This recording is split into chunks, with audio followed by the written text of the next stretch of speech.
Welcome to this overview of person-centered service planning and practices. This is for providers and direct support professionals. It's sponsored by the New Hampshire Department of Health and Human Services. This is an important topic because person-centered practices help us think differently about how we engage with people that we support. Disability is a natural part of the human experience. We're all connected in a web of relationships in our community. We all know people who experience a disability. We might have neighbors who have a disability, coworkers. We might have loved ones in our families. If we live long enough, we experience disability and we acquire disabilities in our lives. So when we think about the work that we do, we're thinking about building whole communities where everyone was connected. And we're not thinking about us and them, but it's all about us together. It's also natural to receive support, to give and receive support. That's an aspect of human relationships, it's reciprocity. So what we're doing is thinking about how it's important to organize support strategies in a way that involves customizing and personalizing those supports, not cookie cutter, not one size fits all. What does that require? It means that we listen to people.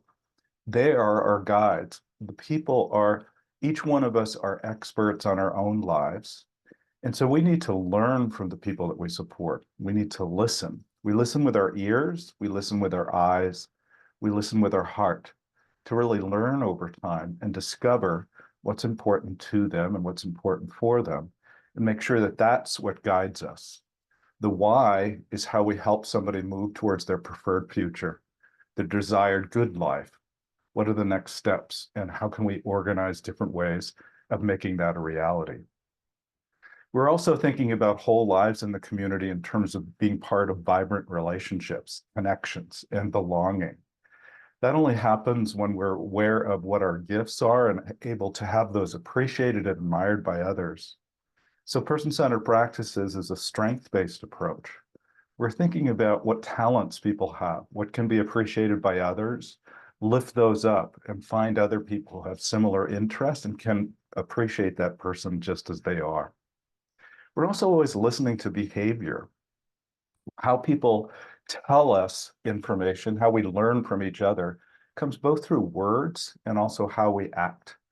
So nonverbal communication is a legitimate form of communication and a rich source of information for us to learn more about how we can customize services. So we're listening to behavior. We're listening to understand. We're listening to learn. And we're listening with a posture of curiosity and a willingness to be surprised and learn new things all the time. Because the idea of what quality is, what a quality life is, that changes for all of us all the time, day to day, week to week, month to month. Depending upon which stage we are in our lives, we have different expectations about ourselves and what we hope for the future. So it's a continuous process. We also are always listening to behavior, particularly when we might come across a situation where somebody's acting in a way that might be challenging or disturbing to us. That's an information source. Challenging behaviors are often important sources of information that we can learn about unmet needs. What's missing in the person's life? We also ask the question, what would need to happen in my own life for me to act exactly the same way? So we all have the capacity to be challenging to others. What can we learn? What insights can we have if we view the world and have an insight from their perspective? So fundamentally, we're shifting to a place of respect and honoring people's dignity in the right to control their own lives and our relationship and responsibility to help them moving towards that. Our source of funding in our service system in the community is Medicaid. And specifically, it's referred to as Medicaid that's for home and community-based services. This is a partnership program funding between New Hampshire and the federal government. In the Department of Health and Human Services at the federal level, there's this entity referred to as the Centers for Medicaid and Medicare Services that really establishes the rules, updates them over time, creates innovation programs, projects, and also oversees how states are conducting and carrying out HCBS or home and community-based services. Recently, those rules were updated in 2014 to be much more specific about what it really means to be in a home. How do we all define a home? What does it feel like, sound like, what's going on, and also what community really means? Because there was a lot of variation nationally. So there was a time to really make those requirements very, very clear. So we know it with these new rules, sometimes referred to as the settings rule. We know that when we're talking about a home, when we're talking about supporting people through our HCBS funded community-based service system, that home is a place where you decide where you're going to live. We decide where we live, which towns and cities we live in New Hampshire from a wide range of options, right? There's a lot of variations, a lot of beautiful places to live in New Hampshire. We choose where we live based on all of these options. A lot of them are desirable. That's the case for people who are served through HCBS funding as well. They choose where they live. They also, we all have a role in, we all think it's important and want to choose who lives with us. That is a big component of what our home is like, what it feels like. So people who receive HCBS funded services must have a role in choosing who lives with them. Also, for any of us, if we live in home, when we're at home, we eat when we're hungry. We're able to access food when we want to eat. That's also a choice and a right of people who receive supports in community residences. It's also the case that we know that our belongings are always secured when we're not in our home, so we lock our belongings under lock and key. That's a right of people who receive HCBS services. We also decorate our homes exactly the way we want, right? So it feels like home, that it actually has colors that we like, it has reminders of our past memories of our experiences, all of the different elements, the ways that we have like to arrange things in our home. These are choices and options and rights that people have who receive services through HCBS. If we live in a home that's owned by somebody else, if we rent them, we're protected by tenant laws in New Hampshire. That's the same thing for folks who are served through our system. So if they're living in somebody else's home, they need to have a written agreement that really specifies people have a right to direct their own services. And also importantly, that when planning services, they are in the driver's seat. So they are the ones that are working in partnership with their case manager or service coordinator, where the service coordinator and case manager provides just enough support, as much as they want and need, in order for them to direct their own services. So these are all elements that we want to make sure is in place, and we have to make sure is in place in order to continue to receive this great funding source for our services.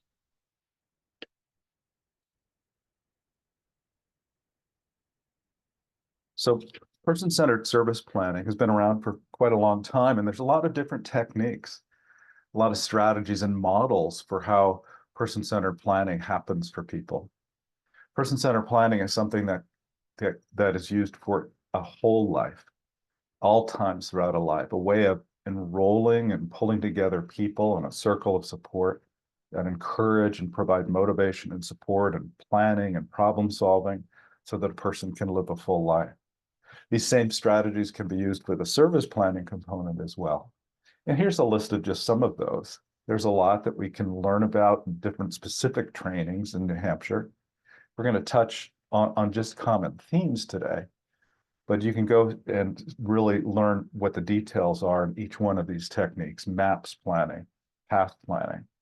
These are great graphic facilitation strategies, ways of activating your imagination and really thinking about what does a good life look like, what's happening, who's there, what does it sound like, what's going on, what does it feel like, and really then thinking about what that is from a different sources of imagination and thoughts, and then working backwards to today to really identify what can be our next steps. What would it take to take one step forward to make sure that that is the why behind the service supports that we put into place.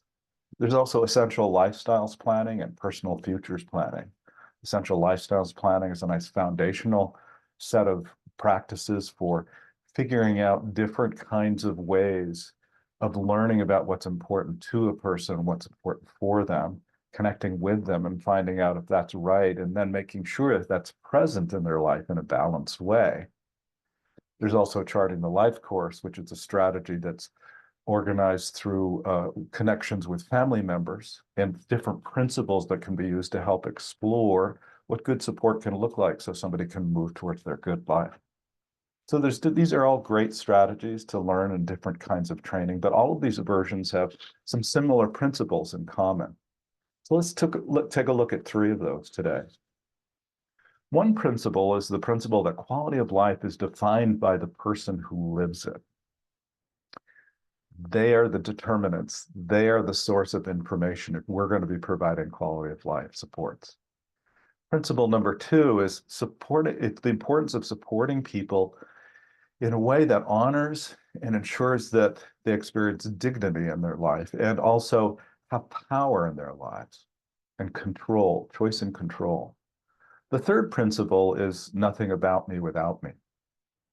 So anything that happens with regard to planning, anything that happens in terms of decisions around support design and so on, doesn't happen without directly engaging with the person. So let's take a look at each one of these. The key principle regarding person-centered support is quality of life is defined by the person who lives it. Every person is an expert on him or herself. You are the expert on you. Sometimes people don't have the vocabulary to really, they don't use the primary form of communication of using words. All of us supplement how we express with our words with body language.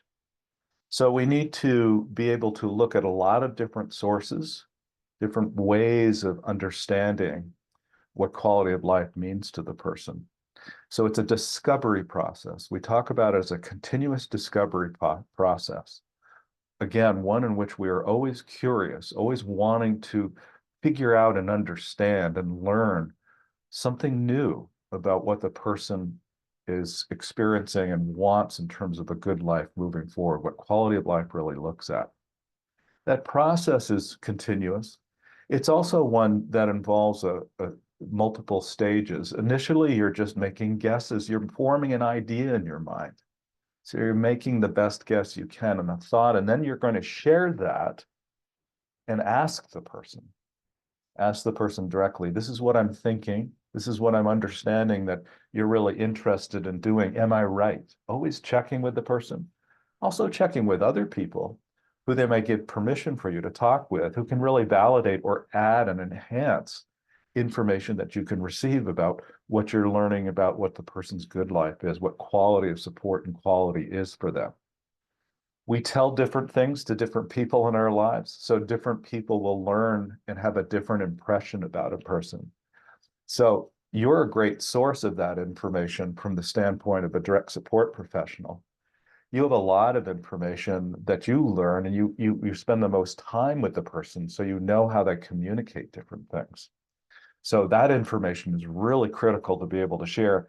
Also, to write down, to document in a way that can be easily shared with others. Because you're learning information and you're becoming more educated and more connected to the person.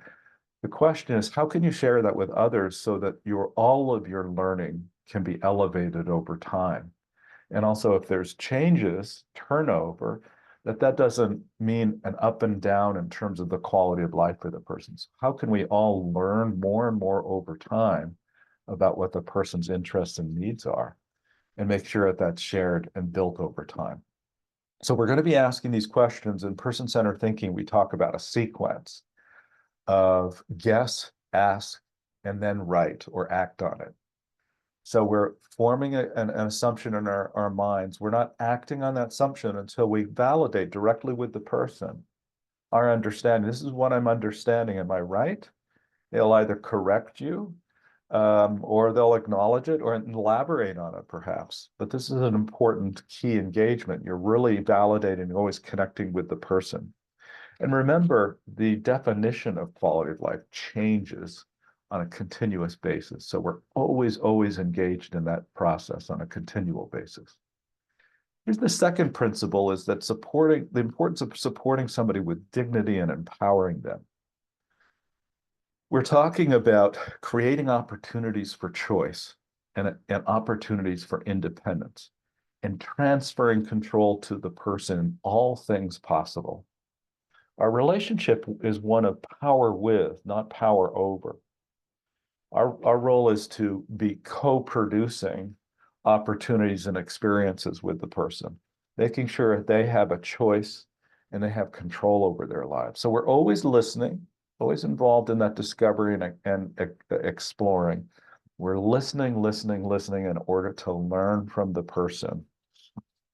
And we're always looking at opportunities in everything in what a person is doing and how we're supporting somebody, where we can promote and maximize self-sufficiency and independence. Also, how we engage with people as we navigate through the environment together. It really those are all places where we need to think about, is this a situation where we might be just going in with the flow in a schedule? There might be things that we sort of make assumptions. Well, this is the way the person likes to spend their afternoon, or here's how we do Sundays, or here's how we do Saturdays. And we're just sort of flowing through a schedule. How many times are there really opportunities to say, to pause and give choice and control? Options where they're choosing. Do they know that there's options where you can go forward and pausing and listening to what they particularly want at that particular point of time? When we're providing direct support, we tend to we slip into different roles in ways that sometimes are unintentional, that actually end up limiting somebody's options and control. So when I think about the work that I've done as a direct support professional and working with people, I have to say that there are different times when I kind of move into more of a caregiver role, where I'm really taking care of people. Why do I do it? I do it because I want to show respect for the person, and I want to do things right. Um, we think about situations like, even if we're, let's say, touching up a bed that somebody else has made already. So we're going in and checking things and I'm going to just straighten these things up. Why do I do that? Sometimes quite often it's just for my internal sense of order, right? Just wanting to do that because, I want to neaten things up. Or I'm really wanting to make sure there's a high standard, or I want to just show my affection and caring for the person. But when you look at that situation, you have to ask, why did I do it? I did it for my own reasons, not for the person. And then think about, like, message does that send to the person? If they're seeing other people sort of straightening up their things, what does that feel like when somebody's doing that? Oh, I didn't do it right. Or, gee, I'm not good enough. And you're really robbing an opportunity for that person to learn, an opportunity for that person to really feel in control of their lives. The sacrifice is too high. Even when we're doing something like we're preparing a nice refreshments and snack for people, we're setting the table or what have you, we're trying to be kind to people. But if it's their home and it's their life, they need to have control over that. They need to decide that. It might take more time and more information, but we need to provide just the right support for the person, right? The minimum amount of support that they need so that they live the life of their own, live a life that they feel in control, where they have dignity, a sense of worth, and a sense of power over their lives. So that's a role in which I think more of being a coach, right? We're thinking about, what does a coach do? A coach is someone who provides just the amount of support. You're coming up to an experience. Let's say we're helping somebody go to the Irving gas station and buy their Coke in the afternoon. And we know that they're still learning about that interaction. And sometimes they forget to say thank you or wait long enough for getting the receipt, or, little things are still not there in terms of learning all the elements of that. So what we do is as a good coach, we would think about that beforehand and maybe role play it before you go into that situation. Talk it through with somebody, thinking about ways in which you can provide some cues that aren't noticed by some other people. And are there times in which we can just back off, literally, have some distance instead of shadowing and being close to somebody all the time? Because what does that say when we're out in the community, we're out in downtown, and we're always right up next to a person all the time, and that's always where staff people are. That sends all kinds of messages to other people in the community that they need to be taken care of, right? Or that they're less than. Can we be further away? Can people really be out there? They're more likely to be approached by other people and have real relationships, right? Opportunity to interact on their own. So what is just the right support needed? What are the ways that we can maximize choice and control, maximize dignity, make sure they have power over their lives? Because we can also slip into another role. And I have to say, I think I've been a good caregiver in my past. I think that I've been a good coach at different times. But I have to say, there's another role that I slip into that is not so positive. And that's where, what the schedule is, it's fairly tight. You have a lot of things to accomplish. You're thinking about yourself and you're saying, okay, everybody, we've got to finish up lunch and we just have 15 minutes left. If everybody could also wash their hands and make sure they comb their hair, because we need to be in the car by 2 o'clock. Get into the car and you say, everybody buckle up. And then you go into you're traveling in some place and you're saying, okay, make sure you say thank you. And you're giving directions to people, all again with a good intent, also with a sense of, I'm in control. I have to manage this situation. It's really kind of a drill sergeant kind of role. That's not what you want at all. You want to be able to step back, right? You want to be in that coach role and remember that it's not your life, it's theirs. So you really want to be able to be conscious of two things. What role do I want to be intentionally adopting? And secondly, how many opportunities can I rethink and look at how we typically spend time together? How many moments are there for somebody actually to have opportunities for choice and opportunities to make decisions on their own, and learn about consequences and so on? So all of these things are sort of are very intentional decisions on our part. And if we're going to uplift this second principle, the importance of supporting people with dignity and empowering them, then we need to look at with a different set of eyes about how we interact with people and know that the proper one is just enough support, the coach role, and make sure that we stay away from those caregiver or drill sergeant kind of experiences as much as possible. The third principle is nothing about me without me. This means the person is key. They have a key voice in all aspects of service planning, service delivery as a person, as a direct support professional. The person will leads the service planning process. So when you're thinking about working with a case manager or service coordinator, know that they are adopting a role in which they are providing just enough support for the person for their own planning process. When they have meetings, remember that case managers and service coordinators are letting the person identify who should be part of their plan team. You may be chosen or you may not be chosen as a provider representative or a DSP, but they determine who is part of that. And remember that that's going to change over their lifetime.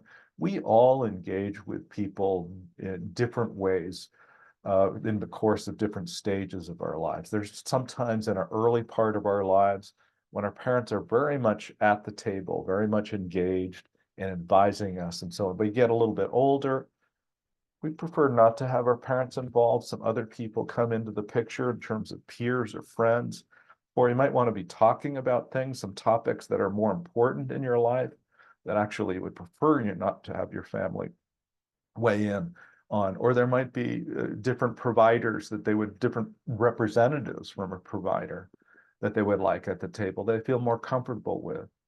If you're not invited to a meeting, don't think of that as a negative. Think of that as actually a great example of somebody expressing their choice and their decision and other people acting on it. You're still contributing. You still have a critical amount of information that the service coordinator and case manager will want to and need to learn from you and advise the person in terms of incorporating that into their planning. But you might not always be chosen. And when they have the meeting itself, the person decides where they're going to sit and where everyone else sits. The meeting itself is at a time and location that's convenient to them, not to us as a provider, not to us as a DSP. That also can come into play in terms of who's at the table. So it's at a time and place that it's their convenience. So think about needing to be flexible in terms of how you're represented there. So this second principle, supporting people with dignity and empowering them, it's particularly important in managing how we conduct ourselves when we're assisting the person in public. Respectful interactions with people in public are extremely important. You want the person to be seen as just another member of the local community, right? To do this, we should be keeping a few things in mind. We're always, for example, speaking with the person and asking their opinion, just as you would a friend, right? You have to be aware of your tone of voice, right? How are you interacting with somebody? Is it natural voice or is it more of a commanding voice? We want to definitely avoid this any kind of elevated correcting a person in front of others, right? That's kind of condescending. So we want to avoid that loud voice when they need some prompting or support. Think about ways of providing cues that are not noticeable by others, but also creative, using at different techniques, a tap or a gesture, or sometimes a reminder with some electronic device, right? Something that can sort of provide some information to the person through other kind of reminders, timers, and that sort of thing. Remember, we're talking about power with, not power over. And we're always thinking of providing just enough support. So we want to be a great coach instead of that drill sergeant by just waiting for the person to take the lead and then strategizing on how to guide them. And then afterwards, reflecting on that experience. How did it go? How can we support you differently? Do you want to be supported differently when that happens again? I love this picture on this slide. It shows a situation where clearly somebody is wanting to check their account balance or deposits funding or withdraw money. You can see the picture of this person is clearly just acting as an extension of their hand. It's not fully accessible in terms of really being at the right height and so on, but the person is dealing with the situation, the direct support professional is dealing with the situation in a way that is following their cue, what they want to do, what's happening next. So we'll always be thinking about how we're learning from the person of what they want, what their preferences are. We're listening to with our eyes what their facial expressions are, what their eye blinks mean, what gestures, vocalizations, or movement, how somebody is moving through an environment. Are they moving rapidly or slowly? What does that mean in terms of how satisfied they are at the moment, whether something needs to be changed? What does yes mean? It can look like a lot of different things. So learning about what this information is and collecting it in a way that's easy to share with others is critical in terms of always customizing support, right? Determining how the person communicates pleasure, how the person communicates displeasure, and responding accordingly. So as a case manager, as the case manager is working with the person and updating their individual service agreement or their care plan, they have to ask the case manager that they're working, the person that they're working with, they're trying to find out also what their progress has been with the support that you've been providing, right? So they're always checking with you. They're asking for important reports from provider agencies, important information that direct support staff can provide about satisfaction with services. And they're going to check with you, but they're also going to be checking on behalf of the person or with the person from a number of other sources as well.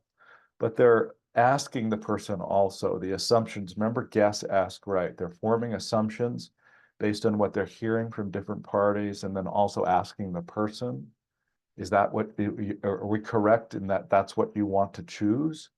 And also checking with other people who might be providing different kinds of support to them. It's really key always that the person themselves, their voice is always heard. So the case manager is preparing for an individual service agreement with the person. They're co-producing that, co-creating that. They're co-creating the care plan. So in preparation for that, they're going to have a number of important conversations. So they should always be meeting directly with the person. And the case manager is going to be asking you for some updates, right? So you should be definitely spending some specific time with them in preparation for a new ISA or a new update to their care plan. Sitting down with them with some intention of learning and validating what you understand is important to them, and what you understand is important for them, and what is working about some of the supports you're providing and what's not working. And you're developing the case manager is developing some brainstorming about ideas with the person about what they want to accomplish, what they want to do in the months coming up. You'll be asking that as well in terms of what you're providing, in terms of the specific services that you're engaged with. So what are the things they want to do with you, and what kind of supports would they like from you? How would they like that support to be provided? They're also always evolving their sense of their hopes for the future. So this has come in a lot of different ways, and there's different ways of asking that question and exploring that. But these are all important information sharing that you're going to be involved in. So let's take a look at what we mean when we're trying to discover what's important to the person and what's important for them. Because this is also something that is very unique to each one of us and also changes over time. So we're always, again, discovering and trying to learn about that information in new ways. So what's important to a person includes information that relates to what helps each one of us feel satisfied. How are we feeling? What needs to happen in order for us to feel content, comforted, fulfilled, or happy? So those are all unique to each one of us. How do we deal with what does it mean for me when I'm not feeling well? How can I feel comforted? How can I feel better? What do I do? Some of us like to wrap ourselves in a blanket, put headphones on, pull the shades down, and sort of snuggle and sleep through it. Other people want to distract themselves, so they want to binge on Netflix or listen to some music or what have you, and just sort of be distracted. Another person might want to exercise. So those are all different ways of responding to the need to be comforted. How do each one of us deal with the need to feel in control, right? Having control and status in our lives. That's important too. The things that make us feel like we're responsible. I'm an uncle, and that is my nephew, and I'm proud of my role as an uncle, because this is how uncles act in our family. Or people in our lives are important to us. That's a different constellation of people. Will change all the time, right? As new people come into our families, people who we feel more connected to, either by blood or important relationships. There are people who are in our lives that we want to be closer to, and some people who that's okay, they'll just stay distant. So we want to know about what's important too in terms of how those relationships need to change over time. Our sense of things to do in places that we go, and the rhythm and pace of life. So we each have a different rhythm in terms of the morning routine that we have. Some of us are really early risers, and we are most productive in the morning. We wake up without the need of an alarm clock, and we get most of our work done, and the afternoon is more relaxed. That's a morning person. Other people use the snooze alarm. They want to make sure you have a cups of coffee before you talk to anyone at all. So those are very different patterns, and it's unique to each one of us. We need to know what's important to the person and make sure that's supported in that way. We want to make sure also that we don't match that person or assume that somebody who's not a morning person can be a good DSP person, DSP support person for someone who is a morning person. So they need to be properly matched. But how about the rhythm and pace of life in terms of how we experience the end of the week? It's Friday. It's not a Monday. I'm so glad it's Friday. I'm going to celebrate. How do we celebrate? What's a weekend? What's a nice way of feeling that you really have had a weekend? When you approach Monday, what needs to happen over the weekend to really say, that was a good weekend. I took a nice break. Or what needs to happen during the summer to really feel that you've taken a vacation or really had a good summer? What needs to be on the Thanksgiving table in order to feel, or who needs to be around the table in order to feel a real traditional Thanksgiving. So those are the rituals and rhythm and pace of life, the things that we have in our lives, the collections that we have, or the way that we like to arrange our bedrooms or our desk. These are all important too and unique to each person. So we need to understand what what those things are for the person that we're supporting, how they change over time. And again, make sure that those things are present. We also need to learn from a person about what's important for them.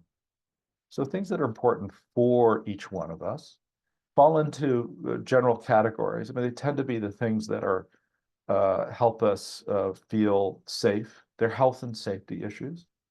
So we can all say for each other that it's important for you to have a balanced diet, to have proper exercise, to take care of your health concerns. The specifics of the important for are very different to us. So our doctor will tell us what those are and advise us. It's important for us to address each one of those, right? But I have to say that, when I see my doctor each year, I come out with a list of important fours and I work on them all year long. And sometimes I go, of course, from one year to another and continue to work on them. What we don't want in designing support strategies for someone or how an individual service agreement or care plan is put together, no one wants just the important fours addressed without any of those important twos, right? That's a dictated life, one in which you really are not experiencing dignity and choice and control, right? However, if all of your life is ignoring your important fours and only addressing what's important to you, you probably won't live very long. So these both have to be present in a balanced way.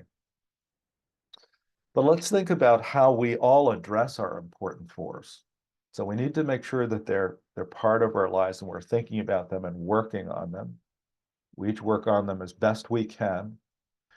But aren't we more likely to address the things that are important for us, what we need to do in terms of taking care of our diet, exercise, general health? We're more likely to do that if we are aware of that it's connected to the important twos. So I know some people who have quit cigarettes, smoking. And when you look at the real reason, I mean, people decide they work on it for quite some time, usually before they actually do it. What tipped the scales? It's usually something like, I didn't want to smell like cigarettes. I didn't want to be ostracized from other people because they thought I would smell odd. Or for me, for example, if I'm addressing more of my exercise goals, I'm walking more. I think I've done that more recently because I've recently become a grandfather. And I've thought more about how I really want to be around for their high school graduation. So I better be taking care of some of these other things. So it's good to have these things connected in a way that really helps people remember and know that one is being accessed in combination with the other. Another example is, say you wanted to do more walking, is actually doing that with other people, right? Walking groups, always much better, always easier to get engaged with when you're with other people and you're talking or chatting. I see people walking by my apartment who get together on a regular basis, a regular schedule, but I see three people, they're always going out together and they're chatting away. So they're getting that relationship connection, that important too, and they're also addressing their important four. So they should be linked. And when we think about support strategies, think about ways in which we can have those overlap and link with each other. Important fours also fall into the include categories that relate to supporting people in ways that help them be valued and contributing members of community. So these are the things that ensure the person is recognized for their unique contributions and inherent worth. But in order to fully participate in connections and in the community, the person may need to get certain kinds of supports and skills for full inclusion. This is things like, what are the dress standards for different places in the community, right? You don't dress to go to church in the same way that you dress on Friday evening when you're celebrating the end of the week. Also, we learn about social rules in terms of if we're going to go to Dunkin' Donuts, and even though we really want that cup of coffee, we really want that fresh donut that we were thinking about all week. If there's a line, we go to the end of the line. We don't go right to the front, because people are going to be everyone else feels the same way, and they're going to be kind of upset at you if you jump right up front. So what are those rules? Those are important for as well. Getting support for those important fours are also there. There are some great expertise out there, leaders in the person-centered practice arena that have been at it for many decades. Beth Mount is one of those people. She has done some brilliant work and continues to advise and consult a lot of different organizations and states in their work and support teams and thinking about this area of opening up and recognizing what somebody's gifts and skills, what their capacities are. So critical again. If we want to be successful in helping somebody really build connections in the community, to really have relationships of meaning and power, we start with really helping them understand and helping all of us understand and appreciate their gifts and capacities. So Beth suggests that we break it down into components, exploring each one of these separately. What is the person's gifts of hand? What's the person's gift of head? What are their gifts of heart? And what are their gifts of history and identity? So these gifts show up in different ways. Sometimes it's relationship and doing things with other people. Sometimes it's just in response to being present with other people. So we could think about gifts of hand as those abilities and skills that a person can contribute. So those are things like being able to recognize and remember names, fixing things, singing, typing, drawing, arranging shapes and colors, decorating, figuring out the best way to do a job, sewing, working with physical strength. So there's gifts of hand. Gifts of head falls in the categories of knowledge, questions, or experience or information that a person has. So that would be things like figuring people out, or sports fan information, right? Gossip, local history, ability to spot a bargain, creative thinking, solving puzzles. These are gifts of the head.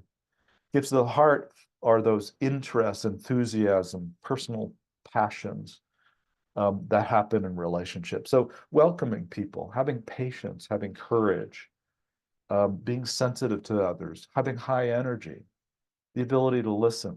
Those are gifts of the heart.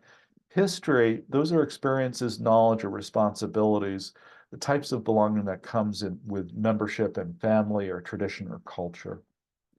So one way, Beth says that one way to start remembering a person's gifts is to share their stories of a time when a person made a positive difference to another person. and felt good about doing so. So how big or how small that difference is doesn't really matter, only how the person made a difference. So we reflect on that story by asking, what are the gifts that showed up in this story? And we just note it by a word or a phrase that names that gift. So recommend very highly that you explore Beth Mount's resources. Before the end of this training, I'll give you a link to her information, but you can look up her website using your web browser. So we mentioned earlier how we'll always updating your ideas on the person's gifts, skills, and talents as a provider, so that that can form the basis of the new goals and strategies that you put together. And those are all what needs to be included in the service agreement or care plan. We always want to ask the person directly, but mostly you get it from others, right? You get it from different sources. So here's different ways of asking, how do we explore this in a way that is creative and releases our creativity? We can ask the question, what makes your heart sing?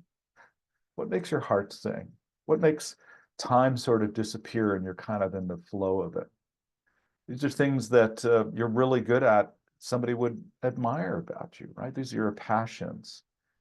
And we know that also having what people like and admire about us appreciated and shared with others really feels good. In fact, we really recommend that not only is this important in how an individual service agreement is created or a care plan is created, but why not when we get together in the planning meetings with the person that we do a round and we ask everyone to share what they like and admire about the person so they can hear that. You're updating that in real time. It feels so good when people are sharing what they like and admire about you. What a great way to really center a service planning meeting. So we have this question about, we want to be thinking about helping the person to activate their imagination about what their hopes and dreams are of the future, listening to that, right? But that's hard to just answer that question in the abstract. What are your hopes and dreams? So what are some other questions we can ask to get to that? One might be simply to imagine, I'm Aladdin and you have 3 wishes.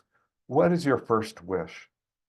And so you get some pretty imaginative stuff, so get some things that are your wildest imagination. I would like to be a millionaire, or I'd like to be a Formula One race car driver, or I'd love to have a house on the beach at Cape Cod and actually have my own private beach, so I can swim whenever I want. Then, we can look at unpacking that. Those are gold mines for follow-up questions. Like, what is it about that you would most appreciate? What do you think you would be doing most?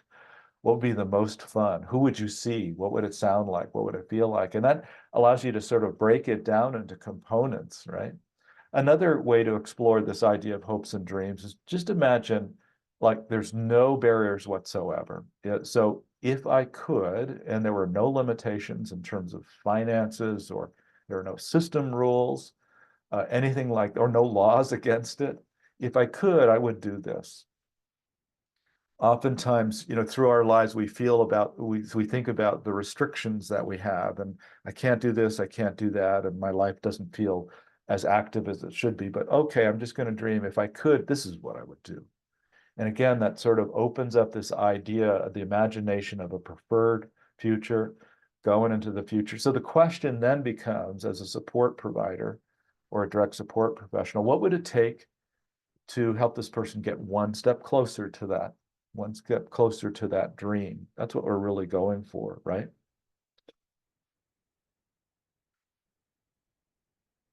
So we should always be thinking of ways to help the person expand their roles in the larger community. We tend to slip into, and there's so many times you see this happening, where people are really tourists in their community. They visit a community. It's a place they visit and then they come back from.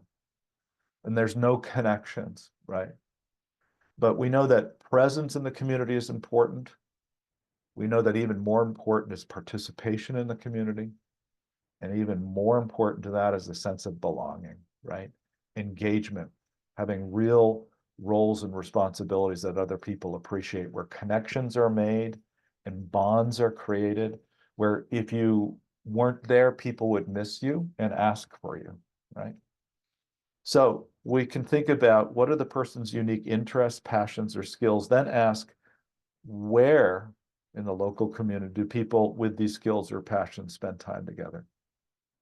So let's say somebody really likes gardening, or really likes taking care of dogs or spending time with dogs.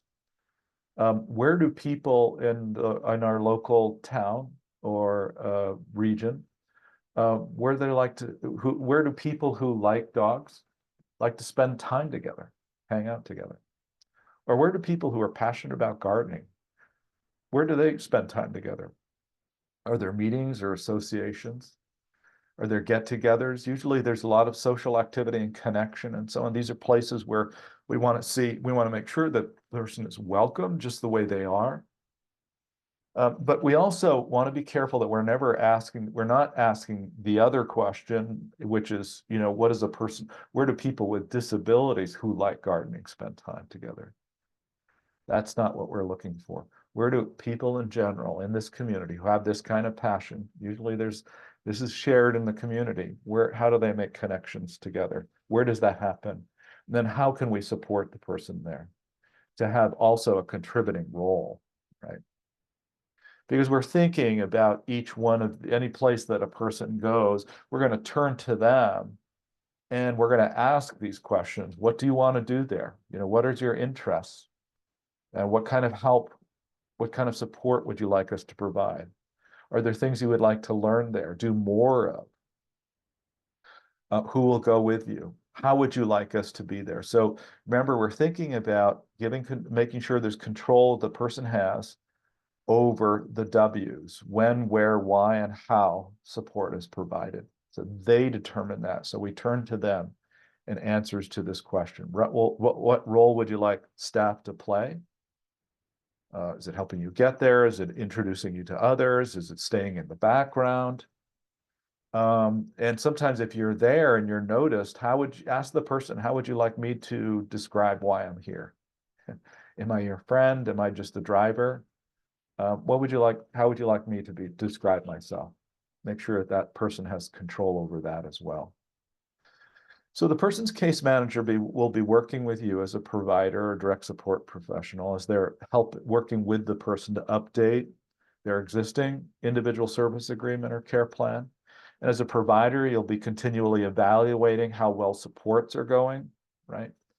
So there's this flow here that you see on this slide that is happening, a workflow where the ISA or the care plan includes updates around assessments or approvals, authorizations, that sort of thing. So there's an update of a standard packet. But there are conversations. There's actually, remember, nothing about us without us, working directly with the person. Having meaningful conversations with them, with you as well, and formulating this idea of what are they satisfied with? What would they like changed? In fact, the core set of questions that we want to explore, and this should be very specific to what you are doing as a provider, is what is working and making sense for you right now? Let's say the person's sharing a home with a home provider, or they're getting support in this new volunteer experience or this new job at the bookstore. What's working for you at the bookstore? What's making sense there? Really spending time in that part of the conversations, learning about what's working and making sense. And then shifting over to, now let's talk about what's not working about that experience. Is there anything that's not working or not making sense? And then you collect information about that. Because the ongoing satisfaction is served by asking those questions. We want to always make sure we're supporting the person in a way that's customized, because what's happening in both on an ongoing process, but also in the individual service agreement process itself and the care planning process, is what it is asking the question to the person, what is working that makes sense that you would like to keep on going or maybe have enhanced? What is not working that you would like changed or stopped? The person needs to have power over that, and that's fundamentally what you're looking at. So working, not working is an important analysis and important set of questions to ask the person. So these are the kind of topics that are reviewed. These are the questions that are asked. It's a continuous process. We're always asking these questions. We've talked about that. So what does the person want to learn? We always want to know, are there new skills the person wants to learn? And that's an engagement and interaction with them on an ongoing basis. What are their hopes and dreams, right? We want to make sure that wherever a person is living, that it really is supporting them in a way that they say they want. It's not one that they're just tolerating. Also, is their culture being supported and honored? Are their rights being respected? Is there really attention to choice? And are the community connections there for volunteerism, for doing things, contributing to the community and other people without pay, or certainly the importance of supporting people and getting a job and being paid for that? And what are the things the person might want changed? These are all things that can change over the course of a year, that gets updated in an individual service agreement. So have there been any shifts in any one of these categories? Employment and health. Is the person communicating in new ways, in different ways that we should all be sharing with each other and knowing about? Does the person want to change how they communicate and learn more things about that? How has their living situation changed? How have services been shifting? Are there anything different in terms of where the person is living, contact information, and so on? We mentioned earlier, but when we started this overview, that there's a critical importance of supporting people with challenging or disturbing ways of interacting with others in a way that is also person-centered. That information that we can learn from what we are seeing that is challenging or disturbing to others, what does that tell us? Is it a source of information?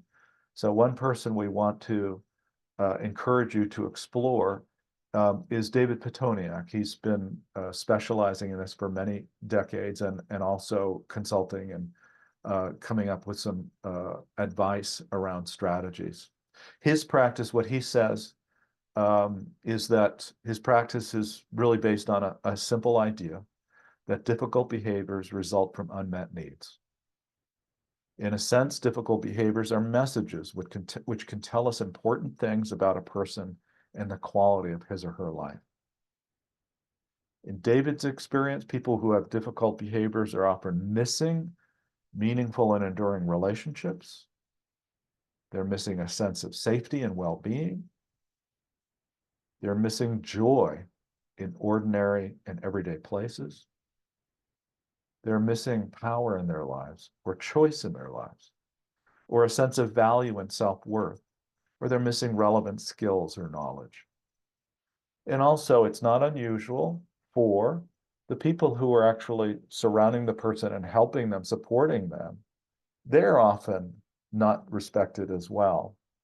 So giving good support to the people who support the person is a critical element that needs to be paid attention to. So if these needs are unmet or minimized or ignored in some way, which can traditionally often happen in our system, what we find is the person is relationship resistant, they're chronic rule breakers, their sense of helplessness and insecurity, or they're depressed and isolated.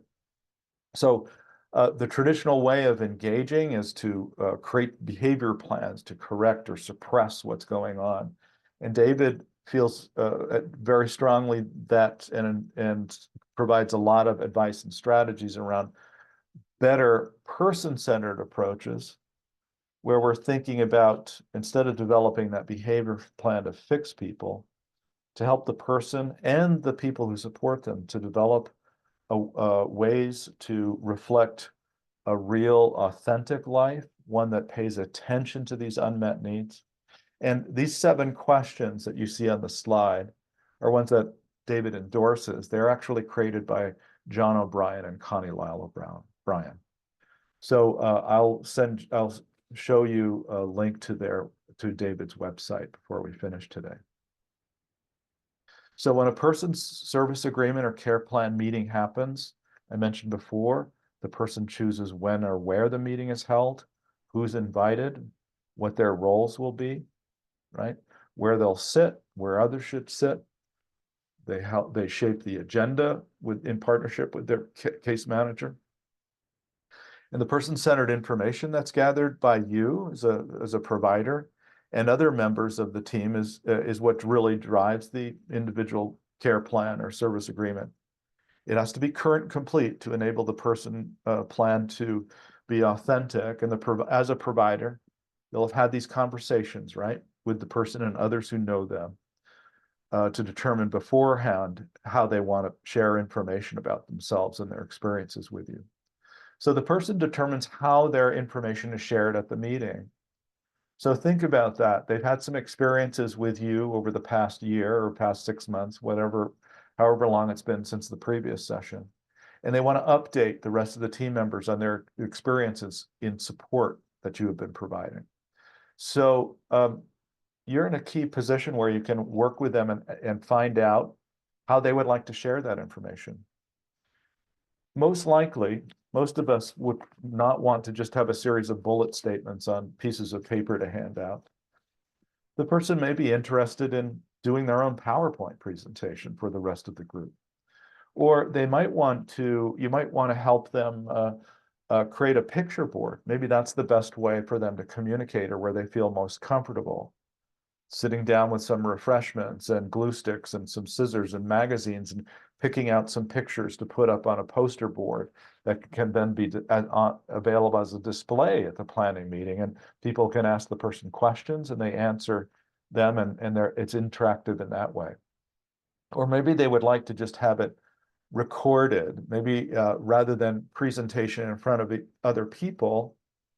There are times when they're more relaxed in their living room or in the picnic table where you do a little recording that they give permission to complete a little recording on a smartphone of as they reflect in 5-minute conversations about what their last year has been like and what they've enjoyed most about it, or what they would like to have changed. And then putting those little videos together and those get presented at the meeting. They choose how they want to share that information. So those are questions and strategies that you can put together with them. So a well-designed individual service agreement or care plan contains goals and objectives that pull directly from the person. That information includes their personal skills and gifts, what's important to them and for them, instructions for all of the staff, right? It's very specific in terms of who supports them and how they like to be supported, how the person communicates, their personal hopes and dreams. And these all come together, this idea of a preferred future, what they would like for their future, can be broken down into different outcomes, different components of that, right? Say the person they would prefer not to have a lot of staff in their life in the future. They'd like to live on their own in a place that they designate. And part of that, then an outcome as a component of that living on your own is preparing food independently, for example. These are just examples on the slide here. But it's an example of how there's this larger outcome, preparing food independently, and then the goals that feed into that, again, chosen by the person. These are just names of goals. These are definitely not designs of goals. When you finally write them, when the case manager puts those together, or when you design those as a provider agency, those have to be operationally defined. They need to be very specific in terms of the wording, and so that anybody who reads it understands what's happening, who's doing it, when they're doing it, how they're doing it.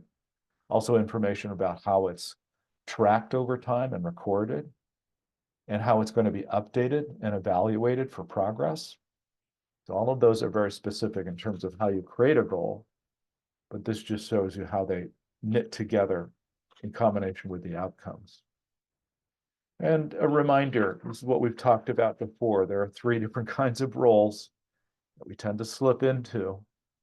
And the one that we really prefer is that coach, not the drill sergeant, not the caretaker. So we have documentation as we're providing services. Once the individual service agreement or care plan is completed and you start implementation, we're always doing documentation, right? We're recording what services are delivered. This is part going back to the HCBS Medicaid rules. We need to show evidence that service was delivered. So we have information about the date, the time, the activity, who's involved. We're writing that down, right? But we have a new set of lenses, right? We're focusing in on what is a person-centered practice. It means that we're always making sure that we're customizing, personalizing support in a way that the person is telling us they want to be supported. So we need to add more information around our documentation so it serves that person-centered practice goal. So adding information about what happened during that activity that the person liked and they would like to have continued going into the future. And secondly, what happened that the person didn't like that should probably change going into the future. So imagine if that's the ongoing recording, not only are we able to learn over time how to do things better, but it's shared with other people. So as you're the next direct support professional and you see the previous note, that the previous time staff person helped the person go spend some time with them at Hampton Beach. They threw the Frisbee around and did some kite flying, and then they came back. But if it's information about these are the things that they really liked and it was a lot of fun, we should probably bring, multiple Frisbees because, more is better. And we also probably should have some snacks along and because we didn't have enough cash when we went there. So we should make sure we have money next time.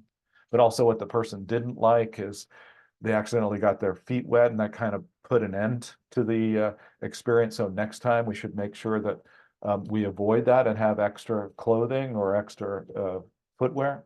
All these things are information about what worked well for the person that you can improve on going forward. And you're not going to make those mistakes again. We call that a learning log, a way of looking at information that provides us with more learning about how to provide better support that's more customized to the person. So in summary, you want to think about yourself and the role as a direct support professional or providing services. You're a champion for the person. In whatever you do, you should always be the person's champion. The person-centered service plan that you'll help create, it reflects what matters most to them, right? It honors their preferences. It displays their gifts and it enables them to chase their hopes and dreams. So remember, if you do it right, the person will be empowered and supported to make their own decisions and choices. You'll help them say yes to the things that they want and no to what they don't want. And their decisions will be honored and respected.